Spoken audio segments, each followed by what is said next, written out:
Halo teman-teman, malam hari ini kita ketemu lagi, kita belajar lagi sekolah Hmm, kehidupan bersama dengan Teh Febi. Dan seperti biasa, kita selalu mengangkat tema-tema yang memuat tentang ajaran-ajaran leluhur, ya, ajaran-ajaran kuno yang di situ dinilai relate dengan materi-materi yang selama ini kita pelajari bersama di kelas Abundant Revolution.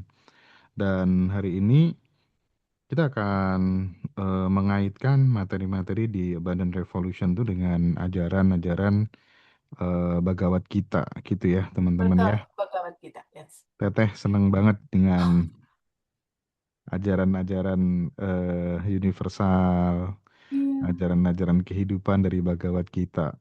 sangat Satu hal yang menarik ya Teh dari Bhagavad Gita itu pada saat kemudian kita bertindak mm, melakukan sesuatu apapun ya, itu jangan sampai kemudian kita diperbudak sama yang namanya hasil. Itu namanya kalau betul, nggak salah karma yoga. Jadi kita betul. disuruh mengerjakan yang terbaik, tapi jangan seluruh ketenangan kita itu digantungkan pada hasil gitu loh. Nah, ini mungkin Teh, kita satu satu poin ini dulu yang mungkin perlu dielaborasi. Silakan Hmm, Teh. Kita kupas ini dulu ya. Aduh, Ya. aku senang banget ketika tahu judulnya adalah ini. Karena alumni Abandon Revolution itu banyak sekali yang orang India loh, Mas Hendra. Orang Hindu. Oh, Hindu dan dari Hmm. India juga Oh ada iya, iya, gitu. iya, Jadi iya. senang sekali bisa berteman dengan berbagai macam eh, keindahan gitu ya dari Mm-mm, sisi mm-mm. keyakinan dan lain-lain, tapi sisi kesadarannya itu satu sama gitu. Nah, Iya. satu hal yang mau diangkat di awal pembicaraan kita, eh, Bhagavad Gita itu adalah satu kitab sucinya teman-teman kita yang beragama Hindu. Itu indah sekali gitu, sangat indah sekali. Nah, salah satunya yang tadi diceritakan sama Mas Hendra bahwa ketika kita melakukan sesuatu, kita jangan diperbudak sama itu dan gambaran hasilnya gitu. Memang Mhm. betul sekali, karena di dalam realita kehidupan kita, tugas utama kita itu lakukan, alirkan realita hidupmu, do the best aja gitu.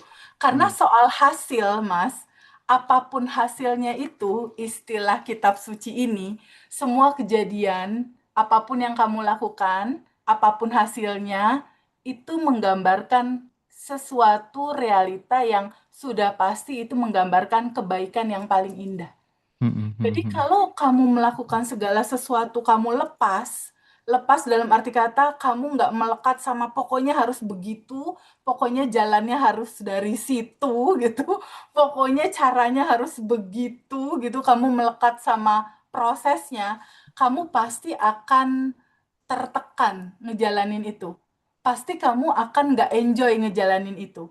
Tapi kalau seandainya dalam setiap perbuatan kita, kita tahu dalam ajaran ini tuh ada tiga fase, Mas, sebetulnya yang Mhm. perlu kita perhatikan. Nah, fase pertama ini kan hari dibagi tiga ya, ada pagi, siang, sama malam ya. Jadi Iya. pada saat kita mau melakukan sesuatu, awali selalu pagi harimu dengan niat mengalirkan, semata-mata mengalirkan aja. Mengalirkan apa? Mengalirkan cinta, mengalirkan kebaikan, mengalirkan kasih sayang, tanpa pamrih, serahkan itu semata-mata atas dasar cinta gitu. Jadi pagi hari niatkan untuk mengalirkan. Nah, kalau di Abundant Revolution pagi harinya kan memang udah sadar nafas syukur. Iya. Udah udah diniatkan makasih atas nafas, udah diniatkan terhubung sama Sang Maha gitu. Nah, di siang hari menurut ajaran ini, ajaran indah sekali ya.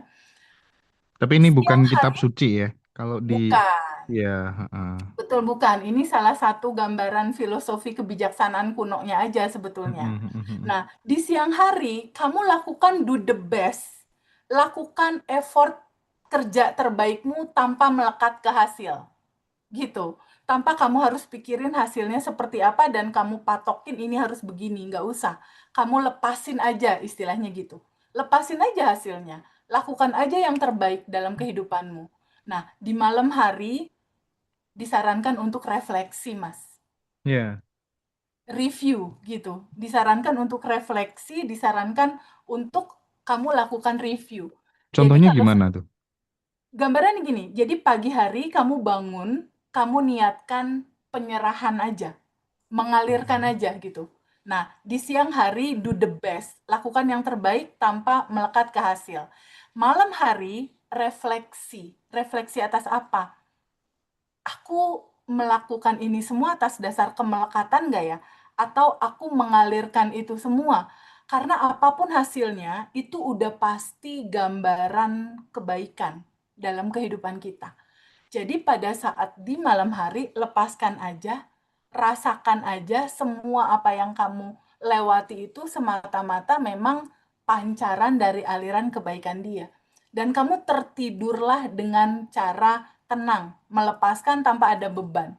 Jadi ketika kamu sudah melakukan yang terbaik, dedikasinya itu semata-mata pengabdian, penyerahan, rasa cinta, rasa aliran syukur tanpa batas, itu hasilnya udah pasti yang terbaik sih, Mas. Karena di sisi kamu, kamu melakukan yang terbaik, lalu di sisi Tuhan dan alam semesta, Tuhan dan alam semesta akan menyempurnakan sisanya. Oke, oke, Begitu oke. cara kerjanya, Mas Hendra. Jadi prinsipnya hasil itu bukan wilayah kita gitu teh ya. Iya, Tapi iya, rata-rata orang tuh kalau sudah sampai di tingkat keyakinan tertentu gitu, punya keinginan yang sangat kuat, terus yakin tuh rata-rata udah nggak mikirin hasil, udah gas iya. saja gitu ya. Dan itu justru yang malah bikin mudah terwujud sih. Kemudian, Sebetulnya kan yang bikin kita kecewa kan ekspektasi kita, Mas. mm, mm, mm, mm, mm, mm. Ekspektasi nggak terwujud kecewa. Coba kita lepasin. Mau bagaimanapun hasilnya happy-happy aja gitu. Jadi Kuncinya itu salah kita satunya. tidak mengontrol hasil lah ya, seperti di ajaran stoik kan gitu ya. Stoik Kita nggak. betul, stoikisme gitu, betul. Terus yang kedua, ini kalau kita ngomong Bhagavad Gita, Hmm, itu tuh ketika kita bicara tentang dharma, hmm, kemakmuran itu bisa datang saat hidup kita tuh selaras dengan tugas kita gitu loh. Jadi kita tidak sibuk untuk menjalani jalan hidupnya orang lain gitu. Jadi kita kalau udah ketemu tugas kehidupan kita itu apa, itu kayaknya sudah nggak pengen lagi menjadi orang lain dan itu menjadi salah satu pintu kemakmuran. Nah, makanya sekarang tuh teh ya, teman-teman tuh setelah tahu yang namanya blueprint jiwa teh yes. itu hampir setiap hari itu ya ampun keluarganya, adiknya gitu. Karena itu sangat Makin selaras ya, membantu banget, iya. makin Kan nggak selaras, betul nggak banget. habis-habiskan waktu, tenaga, pikiran untuk menemukan nih potensi anakku apa, jalan hidupku apa, tugas misi jiwaku apa gitu loh. Nah Hmm. ini teh yang kedua teh. Ini kaitannya sama kemakmuran ternyata. Kita nggak iri jadi Teh Feby nggak pengen jadi aku dan lain sebagainya. Air tidak iri kepada apa tuh namanya pohon, pohon tidak iri kepada tanah gitu. Betul, bumi nggak iri sama sinar matahari gitu ya, Iya. yang selalu menyinari. Betul banget Mas Hendra. Jadi di awal kita aware dalam kesadaran, itu penting sekali berikutnya kita tahu misi jiwa kita apa. Misi jiwa kita apa? Kita sebagai seorang guru kah? Kita sebagai seorang pedagang kah? Kita sebagai seorang dokter kah? Atau sebagai seorang pelayan kah? Itu kan kalau di awal kita tahu kan lebih enak ya. Iya benar. Jalurnya lebih tertata ke sana gitu. Karena sebetulnya apapun profesi kita, substansi intinya adalah kita jiwa yang abadi. Hmm. Substansinya itu. Substansinya adalah kita jiwa yang abadi. Karena kita sekarang lagi ngomongin Bhagavad Gita, kita jiwa yang abadi dan pahami sama kamu bahwa semua orang punya misi jiwa dan peran jiwanya masing-masing yang tentunya itu sudah dalam kapasitas yang terukur dalam ukuran masing-masing. Jadi kamu nggak perlu ngiri satu sama lain, kamu nggak perlu ngiri sama orang-orang di sekitar kamu, karena sebetulnya potensinya itu sama. Kamu utuh, kamu sempurna, kamu berlimpah, kamu adalah jiwa yang abadi. Dan dirimu adalah percikan dari cahayanya. Jadi ketika kamu melakukan sesuatu, kalau kamu di awal udah sadar itu, kayaknya udah nggak perlu bingung dan cemas lagi deh, Mas. Bener nggak? Karena kalau misalnya nih Mas Hendra, aku dan teman-teman semua udah nyadar nih, oh aku sebetulnya jiwa yang utuh. Aku adalah bagian dari percikan cahayanya yang dibekali juga sama kelimpahannya. Terus kita mau ribet apa dalam hidup gitu? Iya. Ikutin aja panduan alur misi jiwa kamu, kamu di dalam porsi di mana, dan udah lakukan aja yang terbaik. Seperti yang tadi aku bilang, yuk kita ikutin panduannya. Pagi hari niatkan dalam niat suci mengalirkan, mengalirkan kelimpahan kebaikan. Lalu siang hari do the best. Jadi di sini bercerita tentang bekerja ini, Mas. Bukan Hmm. bercerita cuma sekedar kuantum jam lepaskan, bukan. Jadi Iya, di iya, siang iya. hari di sini disuruh untuk do the best. Lakukan yang terbaik dalam rasa tenang. Nggak terburu-buru, nggak perlu yang menggebu-gebu banget gitu, nggak perlu sebetulnya. Hmm. Lakukan pekerjaan itu dalam dalam sikap hidup yang tenang. Kamu bertemu orang, layani orang dengan baik. Kamu bertemu siapapun, beri dia kasih sayang gitu. Itu di Mm-mm, mm-mm. tengah-tengah harinya tuh pas di siang. Malamnya baru refleksi gitu. Iya, iya. Tapi memang aku sendiri gitu ya, mulai sadar gitu. Oh, tugas kehidupanku tuh itu sebenarnya bukan karena media apa atau blueprint, enggak sih. Kalau aku tuh kayak menemukan sendiri tiba-tiba, kayak semakin hari semakin paham sendiri, oh ternyata ini ya misi kehidupanku tuh gitu. Tapi kan memang ya butuh waktu ya kakak ya. Butuh waktu kan, seiring dengan berbagai macam dinamika dan problematika yang kita hadapi gitu. Pelan-pelan kita tuh kayak kehidupan tuh memberikan sinyal secara langsung maupun tak langsung. Oh ternyata peran hidupku memang seperti ini, dan ketika kemudian kita sudah tahu bahwa ini adalah peran hidup kita, kita akan enjoy, kita akan lebih mencintai diri kita sendiri, tidak ingin menjadi orang lain gitu ya, dan menjadi diri yang lebih autentik gitu, nggak dibikin-bikin, nggak dibuat-buat gitu kira-kira ya. Nah, Karena gini Mas Hendra, mm, perjalanan hidupmu ya di usia 30 tahun, memang harus mengalami egonya dulu, kerasnya mm, dulu, pokoknya begini ngatur, itu memang harus ngalamin. mm, Tapi mm, seiring perjalanan waktu, kesadaranmu kan berlapis-lapis. betul. Ya kan? Pernah Mm, ngerasa nggak Hendra yang dulu sama Hendra yang sekarang sudut pandang menghandle sebuah peristiwa tuh beda? oh banget. Beda. Jadi memang Mas Hendra harus mengalami fase-fase kemarin, fase-fase Iya. egois, harus begini, pokoknya anak-anak harus Mm, begini, mm, tim aku harus begini, wes pokoknya nggak mau tahu kamu agak galak misalnya di awal. Emang mm, harus ngalamin fase itu. Itulah spektrum rasa. Itulah spektrum rasa yang memang harus dilewati dan Mas Hendra ketemu banyak orang, aku pun sama, ketemu banyak orang, ketemu banyak orang, ketemu banyak peristiwa, ketemu banyak situasi dan kondisi, kebijaksanaan kamu semakin lebar dan bertumbuh. Lapisan kesadaran semakin terbuka berlapis, terbuka lagi berlapis, terbuka lagi berlapis, terbuka lagi berlapis. Kalau aku nyadarin banget sih, aku lihat videonya Joe Dispenza, lihat videonya Dollar T. Cannon yang lalu aku lihat lagi sekarang. Itu beda loh perspektifnya. mm, Kesadarannya tuh lebih, kok klik banget yang sekarang. Oh, oh, oh, oh, oh. Jadi kayak kesadaran tuh gampang banget kebukanya. Kalau seandainya kita mengizinkan tubuh kita untuk dialiri sama aliran Sang Maha Pencipta, mengizinkan tubuh kita dipakai oleh Dia gitu untuk semua perbuatan baik bisa diizinkan lewat tubuh kita. Kalau dari ajaran Gita ini ya, itu ada istilah yang aku senang banget. Cintailah Tuhan di segala hal, layani sesama tanpa pamrih, tetap tenang walau badai datang. mm. Karena dalam dirimu ada damai yang tak bisa diambil oleh siapapun.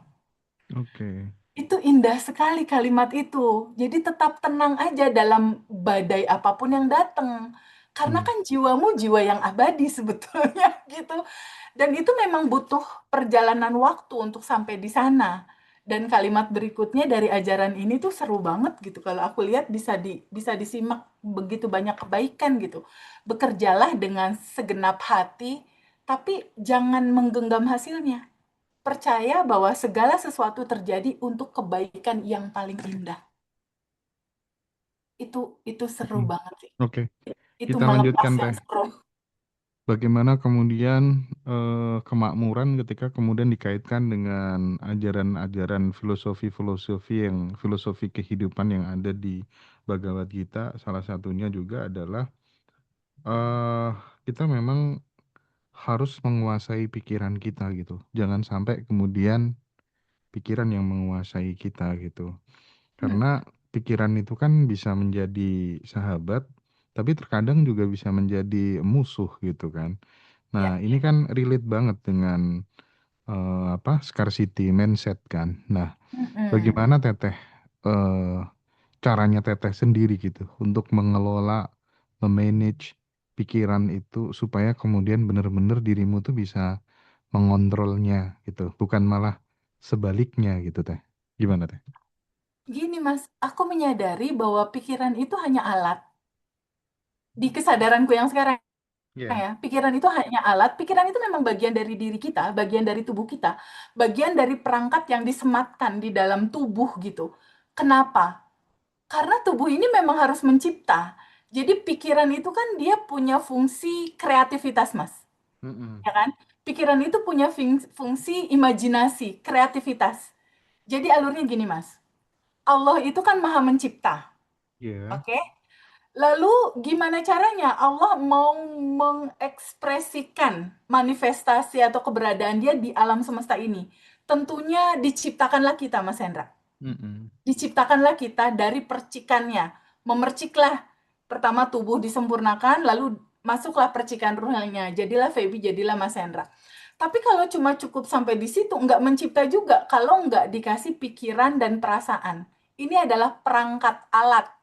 Tapi sejatinya kita kan bukan pikiran itu. Mm. Sejatinya kita adalah percikan ruh itu. Jadi the owner is percikan ruh itu, tapi alatnya ya ini. Ada pikiran, ada perasaan. Nah, Allah dengan semua kecerdasan yang tanpa batasnya mau berkreasi lewat tubuh kita, lewat diri kita, lewat diri Mas Hendra. Lewat apa? Dia masuklah ke dalam intuisi di dalam pikiran, terbuatlah imajinasi pikiran itu. Jadi sebetulnya pikiran itu memang akan selalu akan ada dua cerita nih Mas Hendra. Pikiran itu akan ada dua cerita nih. Ketika pikiran itu dikuasai sama ego, cirinya simple. Ego itu pasti dia akan mengantarkan kamu kepada cerita masa lalu sehingga kamu merasa menderita, Hmm. cerita trauma dulu begini, dulu begitu, pasti ntar jadinya menyesal, pasti ntar jadinya menderita, pasti akhirnya ntar trauma itu muncul lagi. Jadi pikiran itu akan selalu membawa kedua hal. Membawa ke cerita masa lalu sehingga kamu menyesal dan rasanya sedih menderita. Dan pikiran itu juga biasanya akan membawa kamu ke masa depan yang biasanya khawatir, cemas, bingung. Nah, kita sebagai percikannya, ini kan kita bisa lihat nih, si pikiran yang membawa kita ke masa lalu, berarti itu bukan daya kreasi. Hmm. Kegambar nggak, Mas? Itu Ya, bukan betul. daya kreasi, itu membuat kita mundur ke energi di bawah 200. Nah, dari situ mulailah kamu ambil kendali. Stop. Stop, yang itu selesai. Aku mau berkreasi ke depan.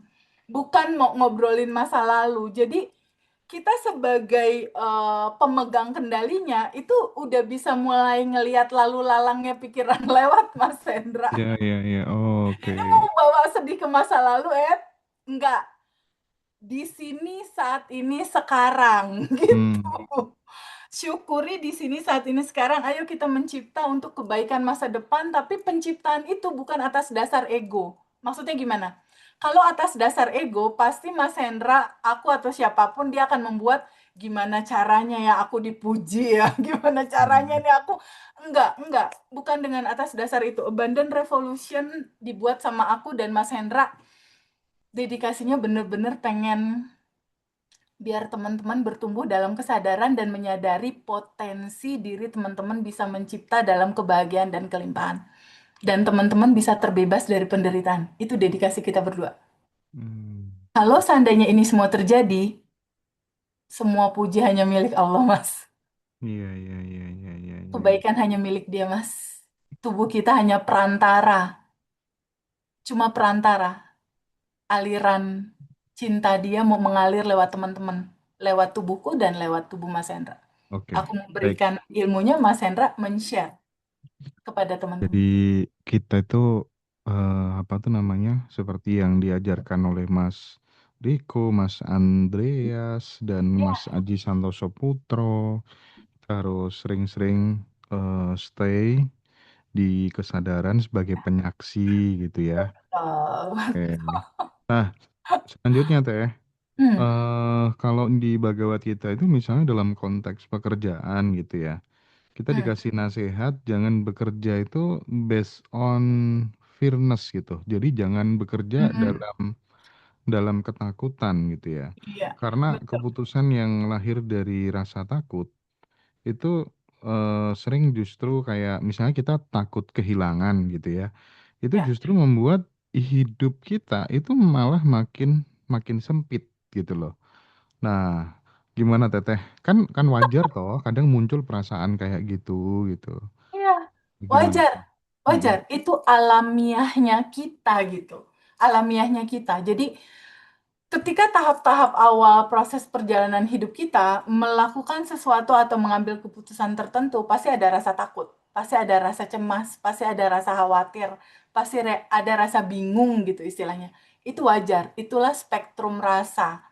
Tapi ketika kita mulai mengenal kesadaran ini, ketika kita mulai mengenal tentang kunci dari rahasia semesta menurut Nikola Tesla, pelajari tentang frekuensi, energi, dan vibrasi.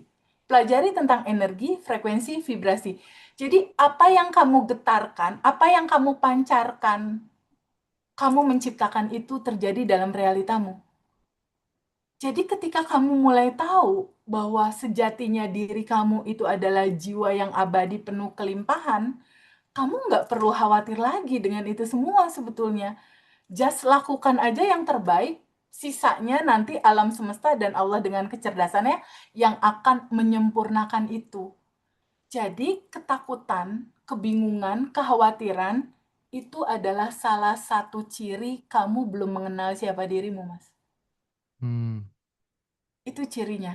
Kamu masih bergerak, berjalan dalam identitas lama. Frekuensi di bawah 200.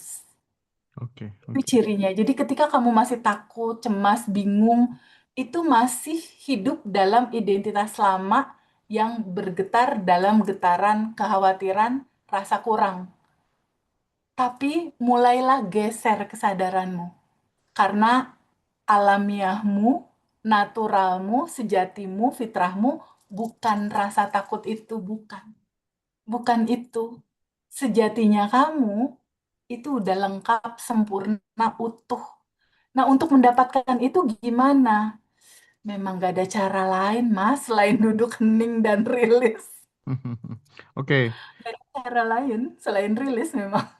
teman-teman yang butuh dipandu sama Teh Feby, pengen dapat daily rutin, bisa Ya, WhatsApp Teh Feby langsung, silakan bisa ikut join kelas di Abundant Revolution.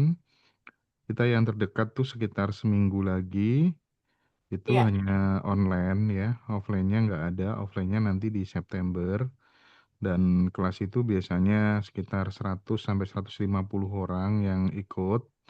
Silahkan buat teman-teman yang ada waktu nanti 1 September mulainya sekitar jam 7 malam 7 malam. WIB gitu Mm. ya.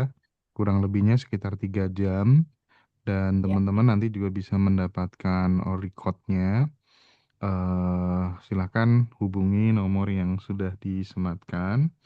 Hubungi admin Ngaji Roso atau yang nonton di YouTube bisa cek di kolom deskripsi YouTube Ngaji Roso itu ada kontak personnya untuk mendaftarkan diri menjadi keluarga besar di Abundant Revolution gitu ya. Kita ya, alumninya betul. udah banyak banget teman-teman dan alumni-alumni itu semuanya nanti akan berkumpul bersama di Jakarta tanggal 26 September di acara reuni Abundant Revolution. Kita eh, mengundang bintang tamu juga selain Teh Feby ada Coach Vena dan ada Bu Vera. dan teman-teman itu sangat murah sekali ya. Jadi teman-teman Paket bisa hemat udah itu. berguru kepada Banyak titik dapat lebih titipan. udah itu. Aduh, itu istimewa sekali. Ah, seru-seru. Silakan teman-teman yang ada waktu bisa ikut secara offline ataupun online ya. Ya, Tanggal betul. 26 September. Oke. Iya, betul. Nah, Seru banget. ya nggak sabar ya, alumni alumni Aduh, rata-rata nggak nggak sabar, berani. Mas. Alumni-alumni udah pada WhatsApp, tapi aku hadir. Tete aku udah dapat kursi di depan dan Mm-mm. Oh iya tapi teh. kayaknya di depan habis ya, Mas. Di depan udah habis, di depan udah Masya habis. Yang Allah. tengah masih lah ya, yang Oh, mau di masih ya? tengah Oke, masih. Alhamdulillah. Terus tanggal itu teh, apa rencananya bulan Oktober karena teman-teman di Nah, Bali itu banyak banget Oktober. yang apa tuh Request. namanya request request Oke. ini apa kelas offline di Bali. Oh, gas, Mas. Hmm. Nanti Offline info ya Bali. teman-teman ya. Sip. Kita Oke, atur jadwalnya buat teman-teman di Bali yang kita sudah luangkan waktu buat mulai teman. rindu. Nah, kembali ke materi kita ya teman-teman. Di Bhagavad kita juga di warning gitu. Ketika kita memiliki sebuah keinginan yang tidak terkendali dan keinginan yang tidak pernah selesai, ini sangat manusiawi banget gitu dan seringkali kita dikendalikan oleh keinginan tersebut dan tidak jarang orang yang nggak bisa mengendalikan keinginan, nggak bisa membedakan mana keinginan mana kebutuhan itu justru dia mengalami jatuh ke titik terendah lagi gitu. Makin dituruti kan belum tentu makin kenyang gitu. Nah, ini Betul. eh kayak gini kan nggak bisa dibilang abandon juga kalau modelnya kayak gini. Betul. Mungkin bisa Itu dikupas deh. getarannya getaran kekurangan, Mas Hendra. Jadi Ya. kalau seandainya getaran tubuhmu ingin, ingin, ingin, keinginan, keinginan ada, ingin lagi, ingin, gak selesai-selesai, itu justru getarannya getaran kekurangan. Getaran yang rasanya kamu nggak ngerasa cukup-cukup gitu. Alam semesta ini ngebacanya itu getaran kekurangan. Dan di ujung cerita itu pasti akan ada kejatuhan, Mas Hendra. Itu banyak banyak sekali teman-teman yang privat mengalami satu sisi itu. Jadi memang kadang kita jeda sejenak untuk mensyukuri apa yang saat ini sudah tergelar ada itu penting, Mas Hendra. Karena ketika kamu mensyukuri, maka dia akan berekspansi untuk pada akhirnya bertambah. Tapi kalau keinginan itu nggak selesai-selesai, ingin, dan nafsu kamu besar sekali untuk ego pemenuhan itu, pokoknya sesuatu yang over, sesuatu yang di luar batas limit gitu, yang berlebihan gitu, Mas. Mhm. Itu udah bukan aliran semesta lagi.